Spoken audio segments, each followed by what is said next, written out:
Welcome back to BNG Hockey, where it's always black and gold. We're one day closer to the start of the NHL season, and today was a pretty exciting day if you're a hockey fan because over 90 players were placed on waivers, and some pretty legit talent on that list. Guys like Carey, Matthew Perreault, Tyler Johnson, even former Bruins defenseman Nick Holden. These are all guys who can still play, and you can pick them up for free. So you gotta wonder if the Bruins not only add to their depth up front, but could maybe find a defenseman to help on that left side for more depth. There's not superstars out there, but there's guys who could be your 6th or 7th defenseman. So you got to think the Bruins will look into somebody with all these names out there being able to be picked up for free. But that's not what we're here to talk about. We're here to talk about the 5 Bruins players who were placed on waivers today. Let's get started. Let's start with Zack Senyshyn. I was really hoping this kid made the roster this year in a depth role. The Bruins are integrating a lot of their young talent this year. Guys like Trent Frederic, Jack Studnicka, even Jacob Zboril will be getting pretty prominent roles to start this season. And I'm not totally giving up on Senyshyn yet. I don't think he's going to be a top-line forward ever, but I think he could be a nice depth piece, and he could definitely come up. He could go down to the taxi squad, and if the Bruins have any injury or COVID problems, he's likely going to be one of the first kids to be inserted into the lineup, but I was really hoping that he'd get a shot from the jump at training camp.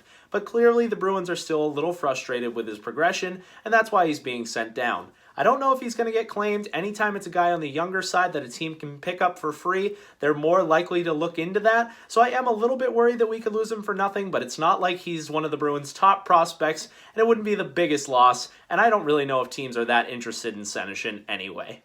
Another forward on the younger side who was waived today was Anton Blihd. I cannot even believe this kid is still in the organization. There are fans out there, there are people in Bruins management who still believe in this guy. This guy cannot play. He's one of those players where you see him out there and he does literally nothing well. He does okay at the AHL level, and that's why he's always just hanging on to the roster at training camp and always getting a call up when the Bruins get really banged up front. But I just do not believe in this kid. He's not ever going to pan out to anything more than a 4th liner, and there are way better 4th liners out there, even in the Bruins organization currently. So there's no way this guy gets claimed. I would be really surprised, and if he does, it's definitely not a loss. Now let's talk about the 3 veterans who were placed on waivers today by the Bruins. The first is longtime Bruin and fan favorite Steven Kampfer. He's a fan favorite because he's a cool guy, he's a funny guy, and he plays pretty well when he does come into the lineup.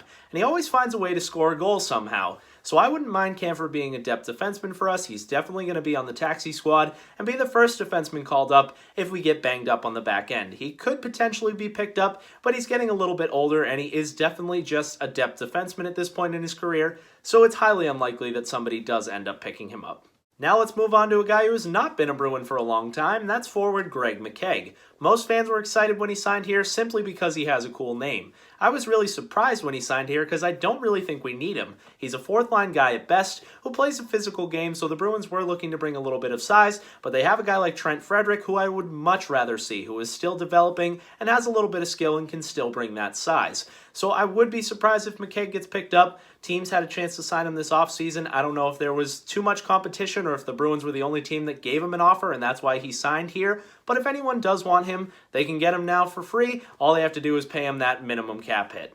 The final player is Providence Bruins captain and NHL veteran Paul Carey. This is a guy who could make it on the taxi squad. He was practicing in the top 6 a little bit at this year's training camp, so it could be a player who could fill in at an NHL role when they do get banged up or have COVID problems. You're a little more comfortable putting him in because he has that experience. But I wouldn't be surprised if he didn't make the taxi squad and they send him back down to Providence to not only put up points, but to help develop that next group of young Bruins. And I don't think he's going to be a guy that you have to worry about getting claimed. That's all I got for you in this one. Let me know if you think any of these Bruins will get claimed, and some of the players that you hope the Bruins will claim that were dropped today from other teams. Leave that down below in the comments. If you enjoyed this video, make sure to give it a big like, and if you haven't already, subscribe.